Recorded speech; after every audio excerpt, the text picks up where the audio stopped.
Сәлеметсіздер ме?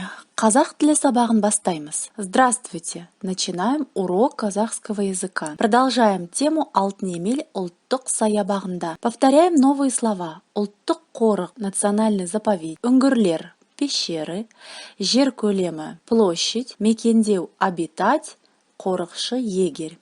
Национальный парк Алтын Емель – самая большая и известная природоохранная территория в Казахстане, где находится знаменитый поющий бархан, величественные сакские курганы и живописные горы Актау и Катутау. Горы Актау и Катутау. Туристов в эти места привлекают чистый воздух, изумительные по красоте горные ландшафты и уникальные памятники древних культур. Парк Алтын Емель занимает 523 053 гектара и находится в долине реки Или на территории Алматинской области. Охранный статус он получил в 1996 году и с тех пор открыт для любителей экологического туризма. 105-ші бет 9-шы тапсырма. Сөз жұмбақты шеш.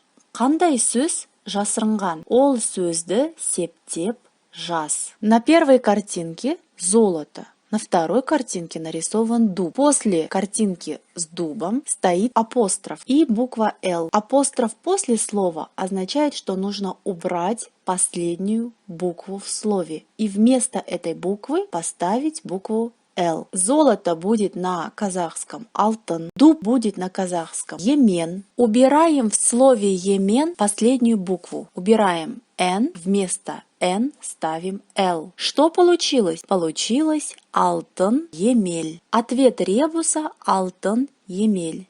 Теперь это слово нужно просклонять по падежам. В русском языке есть 6 падежей. Именительный, родительный, дательный, винительный, творительный и предложные. В казахском языке есть 7 падежей. Атау септігі, ілік септігі, барыс септігі, табыс септігі, жатыс септігі, шығыс септігі и көмектес септігі. Қазақ тілінде 7 септік бар. Атау септігі. Сұрақтары кім, не. Это именительный падеж. Кто, что. Ілік септігі. Сұрақтары кімнің, ненің. Барыс септігі. Кімге, неге.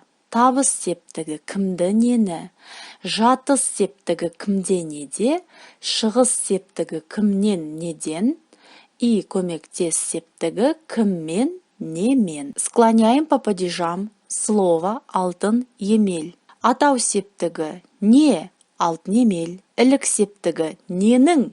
Алтын емелдің. Барыс септігі. Неге? Алтын емелге. Табыс септігі. Нені? Алтын емелді. Жатыс септігі.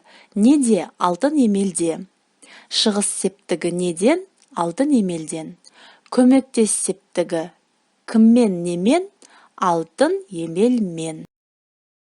Записываем сегодняшнее число, 9-ші тапсырма. Сначала название падежей. Атау, ілік, барыс, табыс, жатыс, шығыс, көмектес. Эти слова мы сокращаем. После первой буквы ставим точку. Атау, А точка. Ілік, точка. Барыс, Б точка. Табыс, Т точка. Жатыс, Ж точка. Шығыс, Ш точка. И көмектес, К точка. Рядом с, то есть септік, С точка. Итак, атау, алтын емел. Ілік, ненің, алтын емелдің. Барыс, неге, алтын емелге. Табыс, нені, алтын емелді. Жатыс, неде, алтын емелде. Шығыс, неден, алтын емелден. Көмектес, немен, алтын емелмен. Сегодня на уроке мы закрепили знания о национальном парке Алтын Емель и повторили казахские падежи. В казахском языке есть 7 падежей. Падежи на казахском будет септік. 7 септік туралы білімімізді жаңғырттық. Осымен сабағымыз аяқталды. Келесі кездескенше сау саламатты болыңыздар.